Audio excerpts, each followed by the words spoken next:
Le talon libre, le genou plié, l'élégance du télémark. Durant 4 jours, 20 athlètes de l'équipe de France se mesurent à 12 autres nations et représentent fièrement cette discipline à part.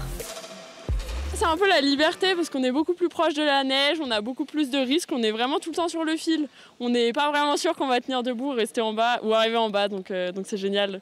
Et c'est surtout l'ambiance. Le sprint, une épreuve exigeante techniquement, elle combine du géant, des sauts sur tremplin et se termine avec un virage relevé et du ski de fond. Le tout en 1 minute environ. On a des juges qui sont au bord de la piste et qui nous permettent du coup de savoir si on est en position télémark ou pas. Et du coup en fait ils regardent ça et ils nous disent, ils lèvent un drapeau ou pas.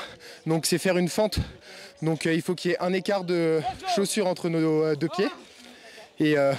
Et après du coup on peut prendre du coup des secondes de pénalité derrière ça pour nous pénaliser un peu si on ne fait pas la bonne position télémark. Plus confidentielle que le ski alpin ou nordique, la discipline est en quête de visibilité. Elle est d'ailleurs en lice pour entrer aux Jeux Olympiques en 2030.